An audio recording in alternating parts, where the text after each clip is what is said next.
lire la parole de Dieu, nous avons un texte ce matin, un texte de base, 2 Pierre, chapitre 1er, du 3e au 9e verset.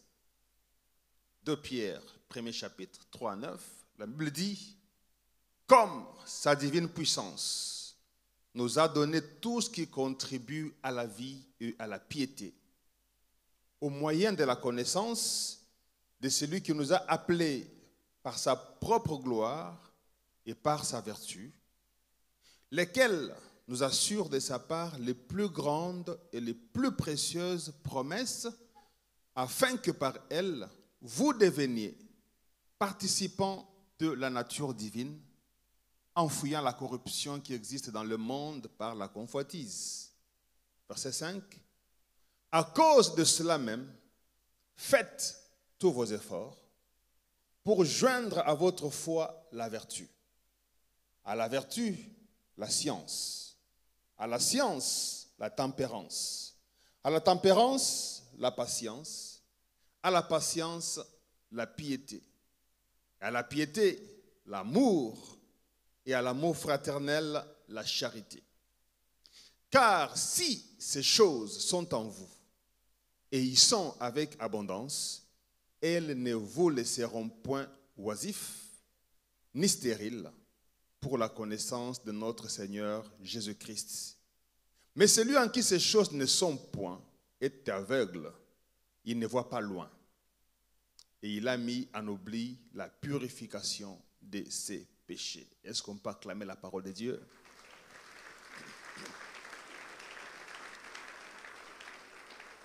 Ça n'a peut-être pas été très facile de trouver quel thème associé à ce passage, mais j'aimerais simplement parler des choses qui rendent le chrétien productif. Les choses qui rendent le chrétien productif. Ce texte que nous avons lu contient plusieurs enseignements. Et ce matin, on va aborder un aspect. Quand vous le parcourez, vous trouvez qu'il est subdivisé en 3 parties. Vous avez des très grandes affirmations qui sont comme des causes. Et vous avez des exigences. On vous dit sa divine puissance a fait ceci. Mais à cause de cela, voici comment vous devez vous comporter, faire des efforts afin de faire ceci ou cela. Il y a une conclusion qui dit maintenant que c'est lui qui fait ses efforts pour acquérir ces choses-là. Il ne restera pas stérile ni oisif. Alléluia. C'est ce que le verset 8 dit. Car si ces choses sont en vous et ils sont avec abondance, elles ne vous laisseront point oisifs ni stériles. Ce sont ces 2 mots-là qui ont attiré notre attention. L'oisiveté et la stérilité. Et ce matin, j'aimerais, avant d'aller plus loin, dire à quelqu'un que dans la pensée de Dieu, pour toi, il n'y a pas de place pour l'oisiveté. Dans la pensée de Dieu, pour toi, il n'y a pas de place pour la stérilité. C'est ce qui est écrit. Ces choses-là, lorsque vous les avez avec abondance, ça ne dépendra plus de vous. Le simple fait que ces choses-là sont en vous et ne vont jamais vous laisser stériles, et ne vont jamais vous laisser oisifs. Alléluia. Quelquefois, c'est quand on lit des mots sans comprendre leur signification qu'on ne réalise pas la portée. Quand on dit l'oisiveté, c'est la Bible qui le dit, l'oisiveté. Et ne vous laisseront point oisifs. Que veut dire oisif? Quelqu'un qu'on appelle oisif, c'est une personne qui est inactif dans sa vie. C'est quelqu'un qui ne fait rien du tout. C'est quelqu'un qui ne produit rien du tout. En un mot, c'est un gros fainéant. Et Dieu n'a pas besoin d'enfants fainéants. Dieu a besoin des enfants actifs. Alléluia.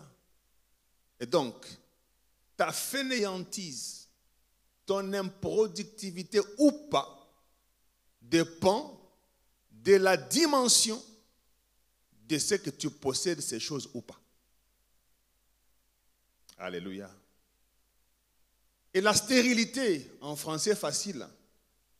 c'est l'incapacité à se reproduire.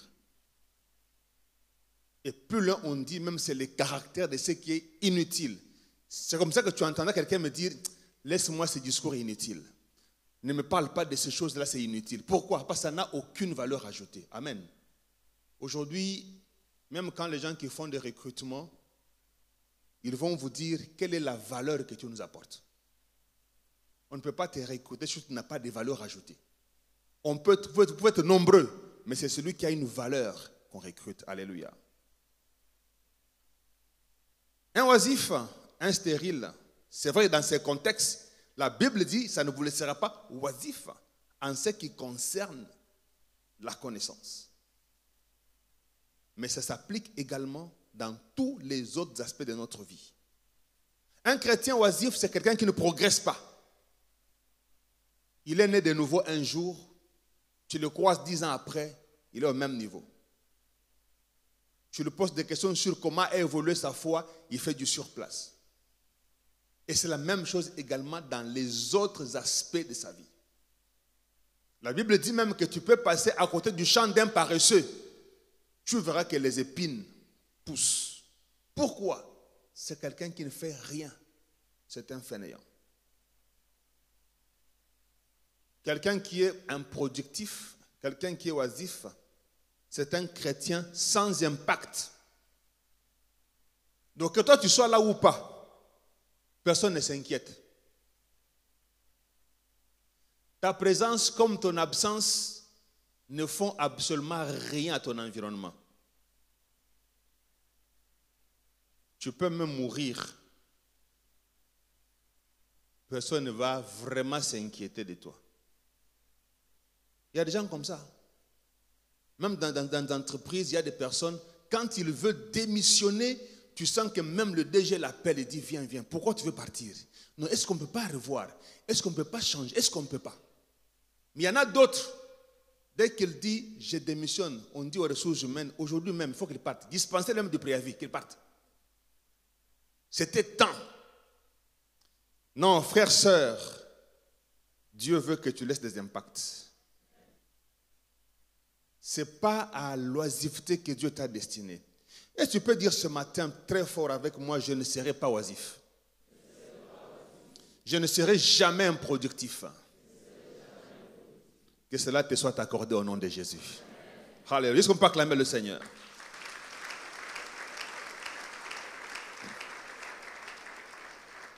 Tu peux beau te taper la poitrine. Je suis un homme de prière. On peut te voir prier du matin au soir, te voir venir servir le Seigneur, mais ce sont les résultats de ta vie qui vont te faire respecter. C'est ce que tu dégages, ce que tu produis, qui fera que les gens aient besoin de toi ou pas. Vous savez, j'ai étudié avec quelqu'un. Nous, quand on était au graduat, j'ai fait ça plus quand j'étais au graduat, on était 4 frères.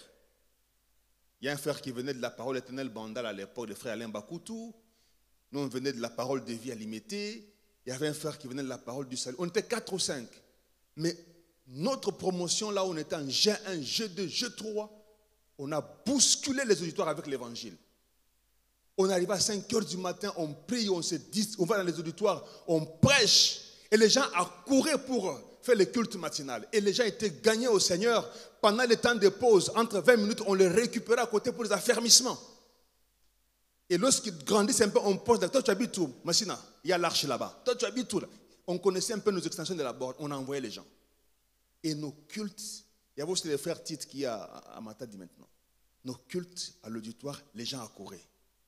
Et quand j'ai commencé ma licence, on était un peu plus vieux, j'ai quitté mon boulot en retard.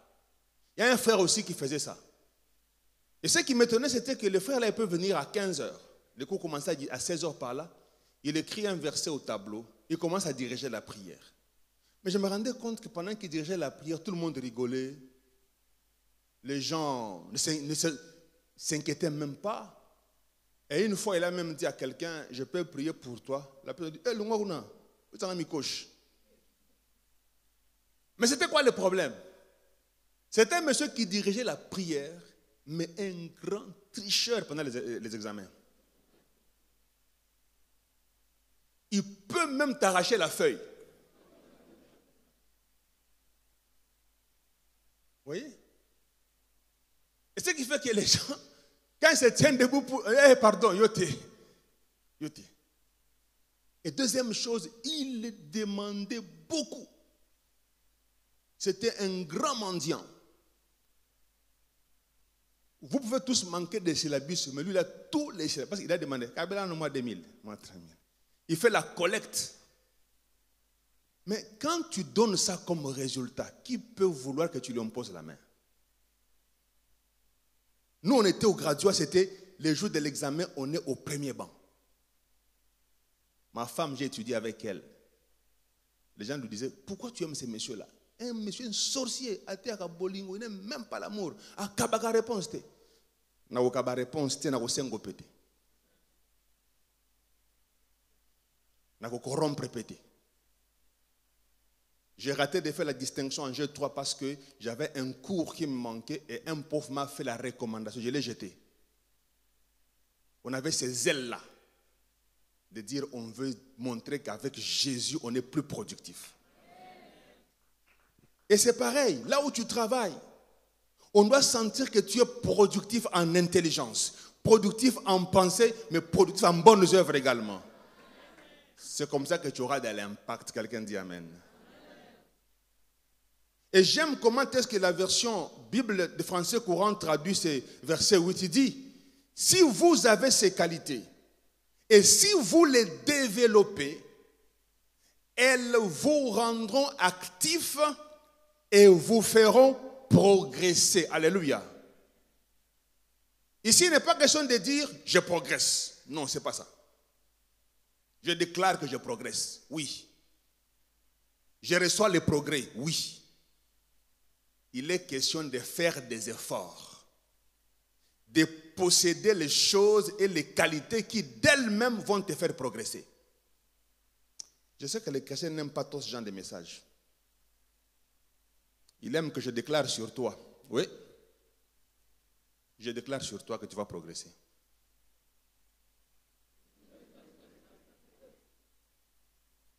Mais je serai menteur si je ne te révèle pas aussi que la Bible a prévu une autre dimension qui, après la déclaration, tu as aussi un rôle à jouer.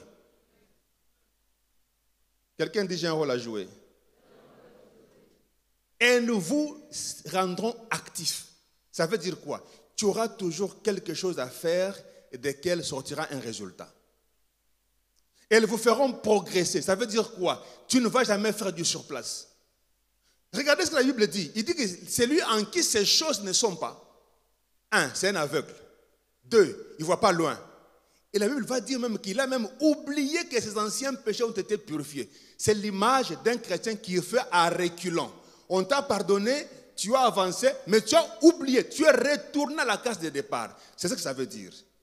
Tu n'as pas ces choses, ta vie va faire le rond-point. D'autres vont avancer et tu feras le rond-point. Alléluia. Un chrétien authentique, c'est quelqu'un qui est actif à tous égards. Un chrétien authentique, c'est quelqu'un qui prospère dans ce qu'il fait en commençant par sa connaissance de Christ. Un chrétien authentique, c'est quelqu'un qui laisse des traces partout où il passe. On va comprendre pourquoi. Et j'ai compris pourquoi ce que la Bible conclut comme ça. Parce qu'il donne d'abord 3 informations importantes au départ. Il y a 3 raisons importantes pour lesquelles tu ne peux pas être inactif. Et ça, on peut voir ça à partir du 3e verset, ou même du 1er au verset 4. La Bible dit que sa divine puissance nous a été donnée. La version Parole de vie dit, dans sa puissance, Dieu nous a donné ce qu'il faut pour vivre en lui restant attachés. Louis II dit, sa divine puissance nous a donné tout ce qui concourt à la vie. Alors, pour que vous compreniez ça, mettez-vous au milieu d'un courant d'eau. Un courant d'eau a une puissance. Dépendamment de cette puissance, tu peux ou pas résister. Si tu te mets devant un courant d'eau qui est très puissant, Olingate, tu vas bouger. Amen. Et maintenant, on ne parle pas de la puissance de l'eau. On ne parle pas de la puissance de la pluie. On parle de la puissance de Dieu qui a été déployée en ta faveur. Donc celui qui vit sous la couverture de la puissance de Dieu ne peut jamais faire du surplace. Il va avancer. Il va progresser. Alors comment tu peux dire, moi je suis puissant, j'ai la puissance. Même à la Pentecôte, Jésus a dit à ses disciples, vous recevrez une puissance et vous serez. Vous comprenez, n'est-ce pas? Puissance et vous serez. La puissance de Dieu ne peut jamais te laisser tel que tu es. La puissance de Dieu ne peut pas te rencontrer et te laisser au même endroit. Ceux qui ont goûté à la puissance de Dieu évoluent toujours. Ceux qui ont goûté à la puissance de Dieu avancent toujours. Et ceux que j'aime, la Bible dit, ils progressent, ils ont la vie, mais en restant attachés à Dieu. Ce matin, tu veux progresser? Tu vas aller de l'avant? C'est déjà un acquis pour toi, parce que sa divine puissance est là pour toi.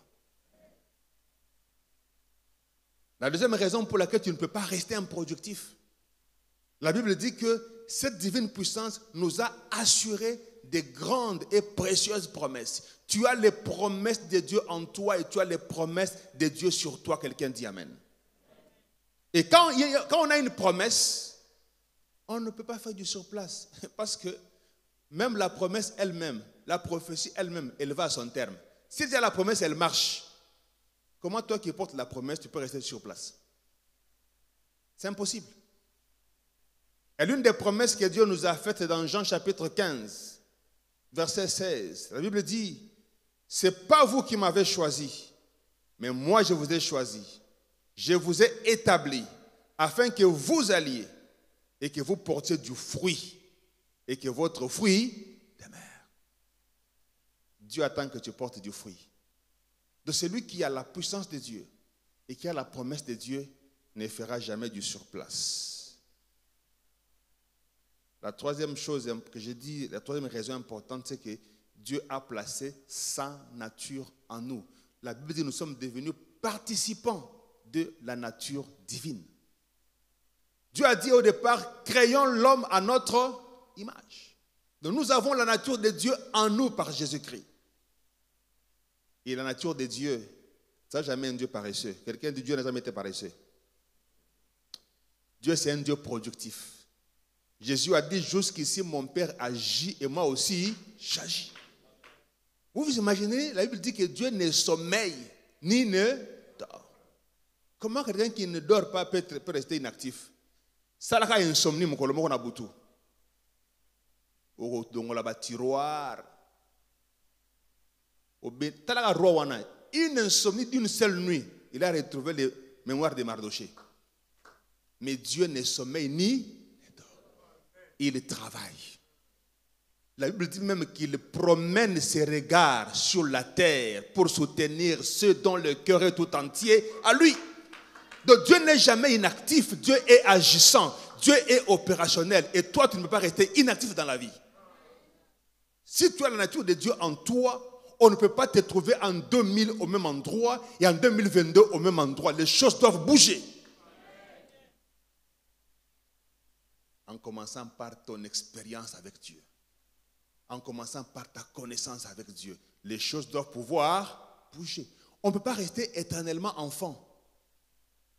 On doit pouvoir avancer. Quelqu'un dit Amen. Et la Bible dit oui.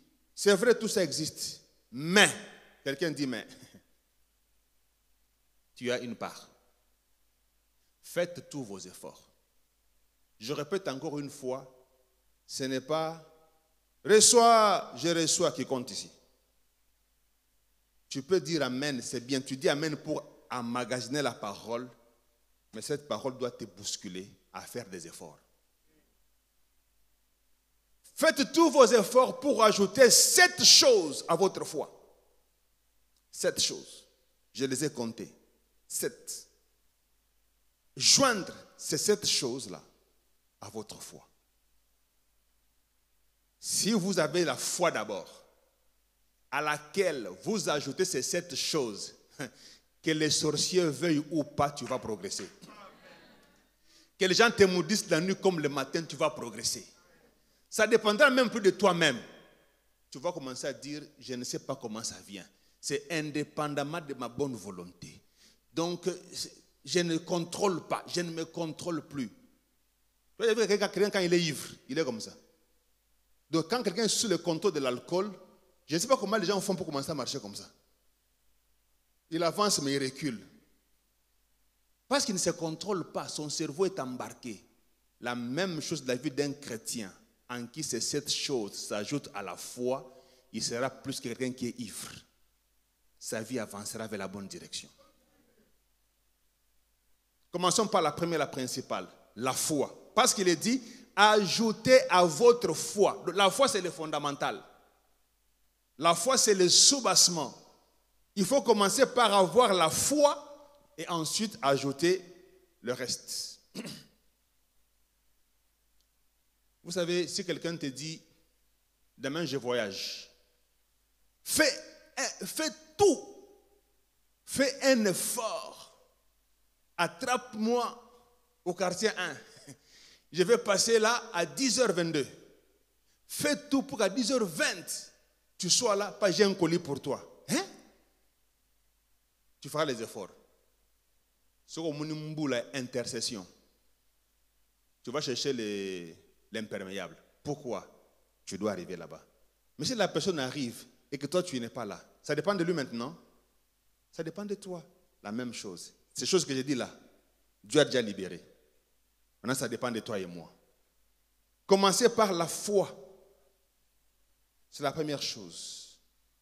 La foi, en fait, c'est elle qui nous permet de dessiner notre avenir au moment où nous n'avons rien. Avec la foi, on est comme les architectes. Tu trouves là où il n'y a rien. Tu n'as pas de ciment, tu n'as rien. Tu n'as qu'une feuille et un stylo, un crayon. Tu commences à décorer ce que tu veux devenir. C'est ça un homme de foi. Plus ta foi est grande, plus ta vision de la vie sera grande aussi. Il y a des choses que Dieu laisse à notre disposition. Plusieurs fois, Jésus a dit aux gens qu'il te soit fait selon ta foi. Ce matin, si Jésus déclare la même parole dans cette salle, qu'il te soit fait selon ta foi, je pense qu'il y a des gens qui ne vont se retrouver qu'avec des morcellements de bandales comme terrain. Parce que dans moutou naye, bakaterete ndambu kakaya, gilette. Si j'ai seulement au katikaka. Mais il y en a d'autres qui auront des concessions comme celle-ci, mais avec le même Dieu. Pourquoi? Parce qu'ils ont cru dans la capacité de Dieu. Ils ont cru que les moyens de Dieu sont illimités. La Bible dit que Dieu est riche pour tout celui qui l'invoque. Dieu n'est pas limité. Qu'il te soit fait selon ta foi. Que veux-tu devenir? Il y a une histoire dans la Bible, dans 2 Rois chapitre 13, versets 18 à 19. On peut lire tous les chapitres, mais c'est avec Élisée et Joas. Il était question quand Élisée voulait mourir, le roi est venu, il devait laisser quelques héritages.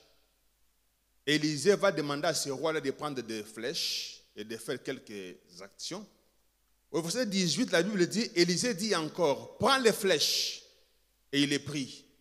Élisée dit au roi, frappe contre terre. Et il frappa 3 fois, il s'arrêta. L'homme de Dieu s'irrita contre lui et dit, il fallait frapper 5 ou 6 fois. Tu aurais battu les Syriens jusqu'à leur extermination. Maintenant, tu les battras 3 fois seulement. Vous voyez? On a donné la flèche, on dit frappe. L'homme de Dieu n'a pas su que tout dépendait de lui. Il a frappé que 3 fois. Élisée lui a dit, comme tu as frappé 3 fois, tu ne battras que 3 fois. Tu veux frapper. Tu aurais aussi frappé. Et il y a des gens comme ça dans la foi. Quand lui, il pense à une maison ou à une voiture, au moni, attaque à quelque occasion d'Europe. C'est bien. Dieu va te donner ça. Donc quand toi tu penses à ta vie, tu es un Dieu. En fait, c'est des gens qui ne connaissent même pas la puissance de Dieu. J'aimerais te dire ce matin, rêve grand. Prends un cahier, un stylo, dessine ta vie en grand. Parce que tu as un Dieu qui est très grand. Écoute-moi très bien. Tu n'as pas besoin d'être député, sénateur, ministre pour faire de grandes choses. Tu as un Dieu qui dépasse le président de la République. Tu as un Dieu qui a les richesses du Congo. Est-ce que quand la Bible dit qu'à l'Éternel, la terre et tout ce qu'elle renferme, le monde et tous ceux qui l'habitent. Je vais te dire, pour aller vivre à l'étranger, aux anapos, c'est ça qui ngunda te. Comment on appelle ça? Ngulu ou c'est ngunda? Ngulu. Au bois qui ngunda ou sali ngulu. Non. Dieu est capable de te prendre à Kinshasa et te placer n'importe où parce que partout, il est chez lui. Il est chez lui partout. Tout dépend de ta foi. La première chose et la plus importante, la foi. On ne reconnaît pas un homme ou une femme de foi par ses déclarations, mais plutôt par ses actions. La foi, c'est quelque chose qui vient de l'intérieur et qui conditionne la pensée, les raisonnements, qui conditionne tout. Je connais un homme, un couple. Lorsqu'il pensait s'acheter un petit terrain, l'homme était tout le temps parti dans des coins les plus reculés. Et quand il rentre transpirant, il dit à sa femme, non, j'étais parti voir un terrain. Wapi, il donne le coin. La femme dit, mais tu es allé chercher quoi là-bas? Mais ici, là, c'est pour qui? Là où on vit, là où il se fréquente, c'est pour qui? Pourquoi toi, quand tu penses, tu dois seulement penser aux périphéries là-bas? Oui, je ne dis pas que ceux qui habitent là-bas ne vivent pas. Chacun selon sa foi. Dieu peut te faire habiter au milieu des grands. Ça ne dépend pas de toi. Ça dépend de ta foi. Et ça dépend de sa capacité. Amen. Prends la foi comme un chèque à blanc. Écris tout ce que tu veux, non pas en comptant sur toi, mais en comptant sur sa grande richesse en Jésus. La deuxième chose maintenant qui doit s'ajouter à la foi, la Bible dit ajoutez à votre foi d'abord la vertu. J'ai mis ça ensemble. Parce qu'à la fin, il y a la piété. La vertu et la piété, j'ai mis ça ensemble. La piété et la vertu, en fait, ce sont des caractéristiques de Dieu. Et ici, d'autres versions de la Bible disent vivre de manière honnête. Pourquoi Dieu veut qu'on ait la foi, mais qu'on soit honnête? Parce qu'il sait que l'honnêteté, c'est ça qui ferait que les gens te rendent recommandable. Vous m'entendez, n'est-ce pas? Tu peux être un bon mécanicien, un bon architecte, un bon, je ne sais pas, tout ce que tu veux là. Parler en langue, même ressusciter les morts. Mais si tu es malhonnête, personne ne va te recommander. Et ton intelligence restera stérile. Soyons honnêtes en matière d'argent. Alléluia. Il ne faut pas arnaquer les gens. Écoutez, il n'y a que Dieu qui pardonne et qui oublie. L'homme pardonne et tire des leçons.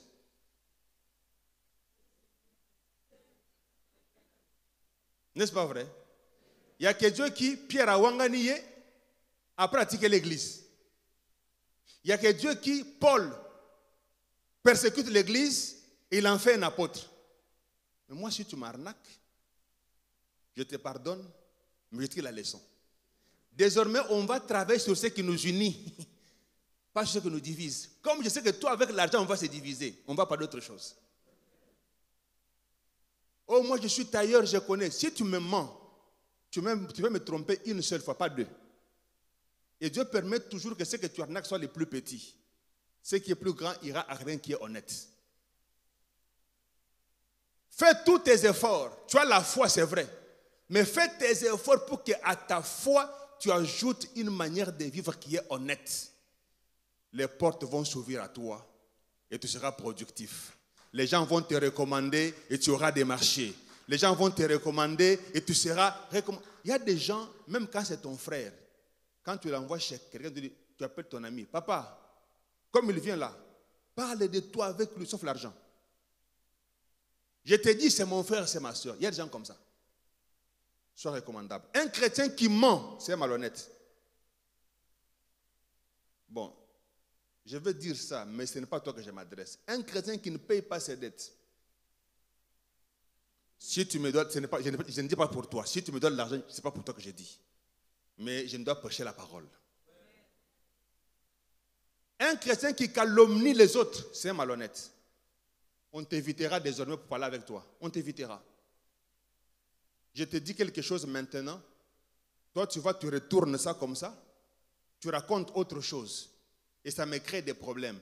La prochaine fois quand on va se voir, on va parler de tout. Sauf de quelqu'un.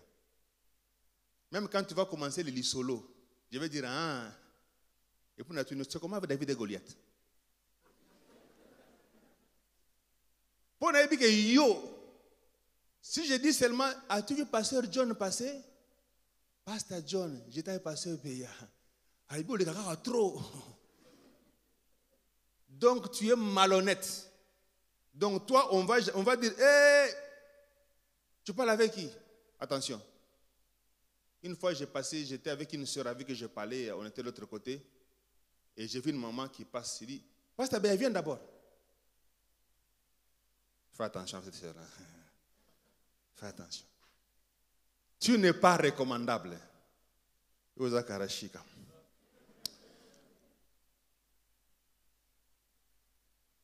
Si c'est ton cas ce matin, la parole de Dieu peut te rappeler que si jusqu'ici tu n'es pas productif, ce n'est pas seulement à cause de la foi. C'est à cause du fait que ta foi n'est restée que la foi. Il faut y ajouter aussi l'intégrité. Il faut lui ajouter l'honnêteté. Ça va t'aider. Vous savez qu'aujourd'hui, même quand on veut recruter, je n'ai pas de recrutement, je suis dans ce monde-là, on appelle l'entreprise là où tu travaillais. Dites-nous un peu, papa, qui paie là, c'est comment? Non, on les connaît, c'est le mari de Brigitte. Est-ce que vous pensez qu'on peut lui confier des responsabilités? Oui, on donne. Papa Tika, comment seras-tu productif si tu n'es pas recommandable? Que Dieu nous aide à être honnête. Que Dieu nous aide à être intègre. Alléluia. Quand ce n'est pas pour toi, ce n'est pas pour toi. Alléluia. Est-ce qu'on peut acclamer le Seigneur?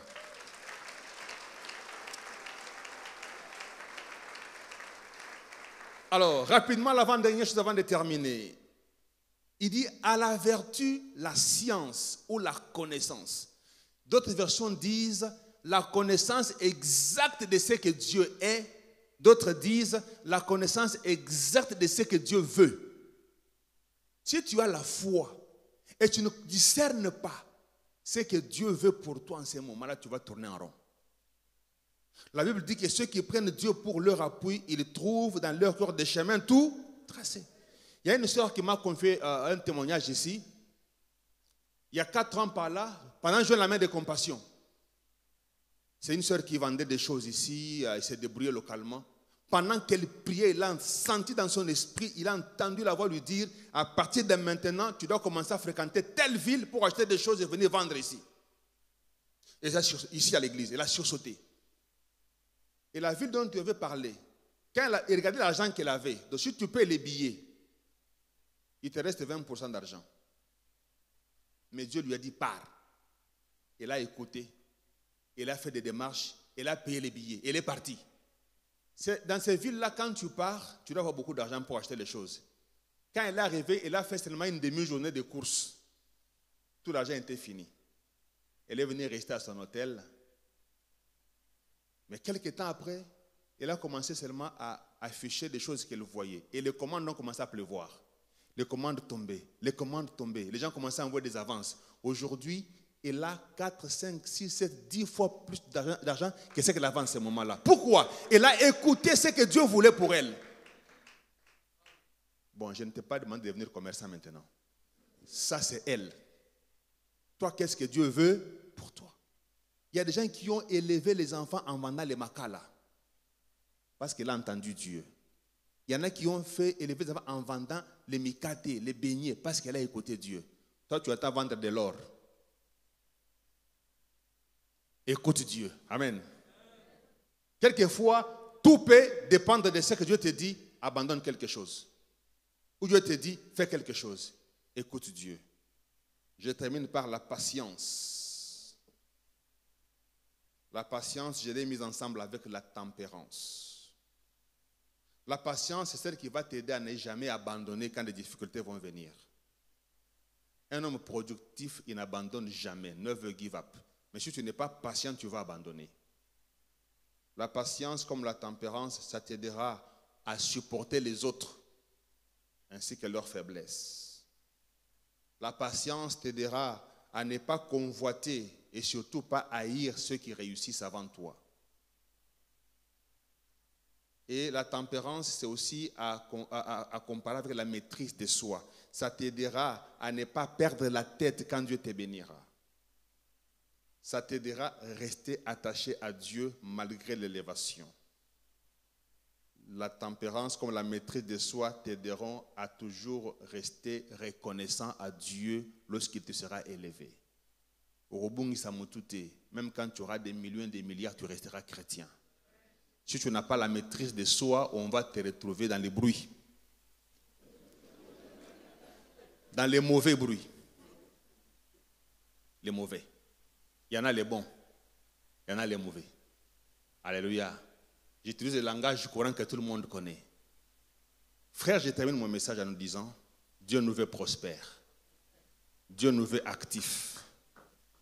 Mais pour y arriver, on doit avoir la foi. Mais la foi ne suffit pas. Il y a des efforts à faire. Vous avez vu, Dieu n'a pas dit faites tous vos efforts pour avoir la foi. Il a dit faites tous vos efforts pour joindre à votre foi. Parce qu'avoir la foi, tout le monde, c'est facile. Dire qu'on a la foi, c'est trop facile. Tout le monde peut déclarer. Mais ce qui rend la foi productive, il faut des efforts. Celui qui fera des efforts, il prospérera. Celui qui ne fera pas des efforts, il fera du surplace. Mais ma prière, c'est que nous tous, on fasse des efforts pour qu'à notre foi, ces choses s'ajoutent et que ces choses ne nous laissent jamais ni oisifs, ni inactifs, ni improductifs, ni stériles, non seulement pour la connaissance de Dieu, mais aussi à tous égards dans notre vie. Que Dieu bénisse sa parole ce matin et nous acclamons le Seigneur, le roi des rois, lui qui nous rend. Acclamons très bien le Seigneur.